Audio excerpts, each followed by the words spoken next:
Hi friends, അപ്പോൾ നമുക്കൊന്ന് തൂക്കം കാണാൻ പോയാലോ? ഞാനും കണ്ണനും കൂടെ കേട്ടോ പോയത്. അപ്പോൾ ഒരു 9 മണിയൊക്കെ ആയപ്പോഴാണ് തൂക്കം തുടങ്ങുന്നത്. ഞങ്ങളൊരു 9:15 ആയപ്പോഴത്തേക്കും റെഡിയായി പോകാൻ നിന്നു. അപ്പം ജസ്റ്റ് ഒന്ന് റെഡിയായിട്ട് അച്ഛൻ കൊണ്ടുവിട്ടു കേട്ടോ. അപ്പോൾ പിന്നെ ഇവിടെ നിന്ന് അടുത്ത് തന്നെയാണ്. കഴിഞ്ഞ ശിവരാത്രി നടന്ന അമ്പലം ഉണ്ടല്ലോ, അതിൻ്റെ ഫ്രണ്ടിലായിട്ടാണ് തൂക്കം നടക്കുന്നത്. അപ്പോൾ അങ്ങനെ അച്ഛൻ കൊണ്ടുവിട്ടു. ചെന്നപ്പോഴത്തേക്കും തുടങ്ങിയിട്ടുണ്ടായിരുന്നു കേട്ടോ തൂക്കം.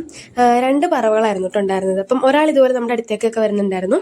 അപ്പം എന്നിട്ട് നമ്മൾ പൈസയൊക്കെ കൊടുക്കുമ്പം ചുണ്ടൊക്കെ വെച്ചിട്ട് ഇങ്ങനെ കൊത്തിയെടുക്കും. അപ്പം കുറേ നേരം ഇങ്ങനെ പറക്കുകയൊക്കെ ചെയ്തു അവർ. അത് കഴിഞ്ഞിട്ട് ഇങ്ങനെ പിള്ളേരെ ഇങ്ങനെ എടുത്ത് പേടി മാറ്റാൻ വേണ്ടിയിട്ട് ഇങ്ങനെ പിള്ളേരെ എടുത്തുകൊണ്ട് പോകും. അങ്ങനെ കണ്ണനെ ഞങ്ങൾ കൊടുത്തിട്ടുണ്ടായിരുന്നു അച്ഛൻ. പക്ഷെ അവൻ നല്ല കരച്ചിലായിരുന്നു. പൈസ എടുത്തപ്പോൾ ഒന്നും കുഴപ്പമില്ല, ആളെ കൊണ്ടുപോയപ്പോൾ നല്ല കരച്ചിലായിരുന്നു. അങ്ങനെ കുറച്ച് നേരം കഴിഞ്ഞിട്ട് ഞങ്ങൾ തിരിച്ചു പോകും. അപ്പം നിങ്ങളുടെയൊക്കെ നാട്ടിൽ തൂക്കം ഉണ്ടോ എന്ന് പറയണേ. അപ്പം അടുത്ത വീഡിയോ ആയിട്ട് കാണാം. ബൈ.